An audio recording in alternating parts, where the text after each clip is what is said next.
Mu busanzwe umuntu uba muri Leta Zunze Ubumwe za Amerika ntabwo bemerewe gucuruza ibyitwa derivatives muri cryptocurrency, abenshi bazi nka futures trading, margin trading n'ibyitwa options.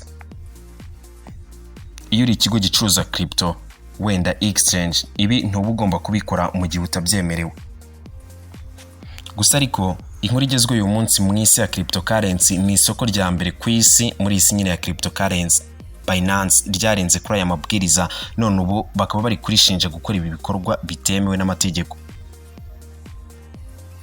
Urwego rushinzwe mwene imitungo cyangwa se ibicuruzwa bidasanzwe by'imari rwitwa CFTC rwo muri Leta Zunze Ubumwe za Amerika cyangwa Commodity Futures Trading Commission rushinja Binance na nyiri kuyishinga akaba n'umuyobozi mukuru wayo Bwana CZ cyangwa Changpeng Zhao bashinjwa guhonyora aya mabwiriza.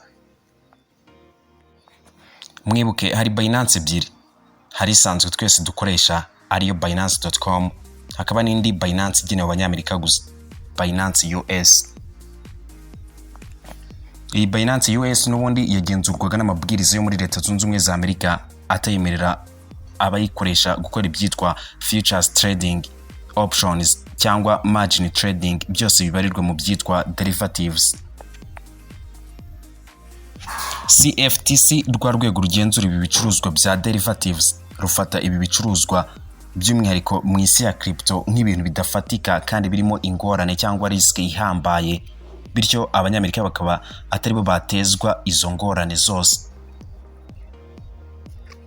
Wibuke iyo uri gukora futures trading ntabwo ugura crypto runaka ngo uyigire yawe, ahubwo habaho icyitwa amasezerano, contract. Nkuko mubizi futures trading ibamo ingorane ziri hejuru cyane ku buryo uba ushobora yewe no kubura na duke wari ufite. Muri Amerika ibi ntibyemewe, ni nayo mpamvu kuri Binance US ibi bicuruzwa bya derivatives ubusanzwe bitahaboneka.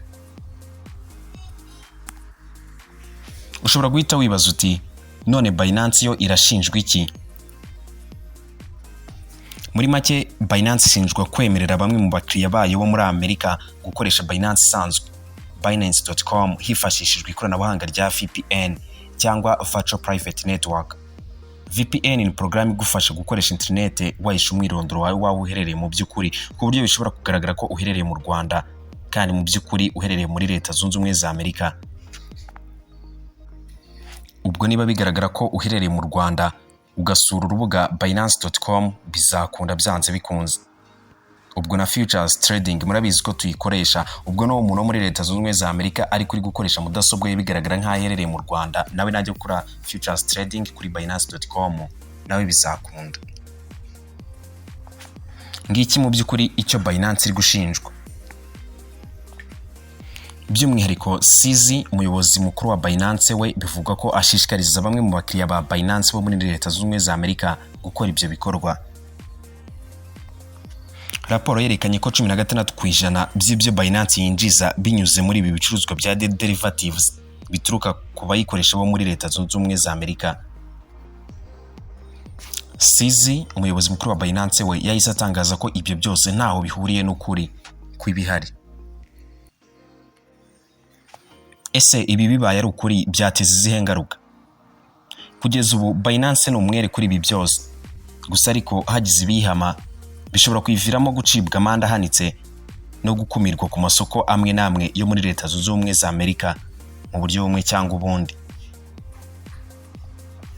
Birumvikana ko ihahiro rya mbere ku isi muri cryptocurrency Binance riramutse risitaye bitabara kugira ingaruka kuri cryptocurrency muri rusange.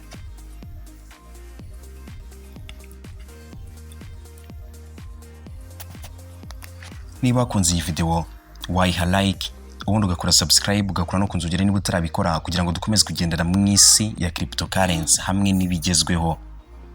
YouTube channel yitwa X Menye. Njyewe nitwa Mr Buddha. Imana ibahezagire.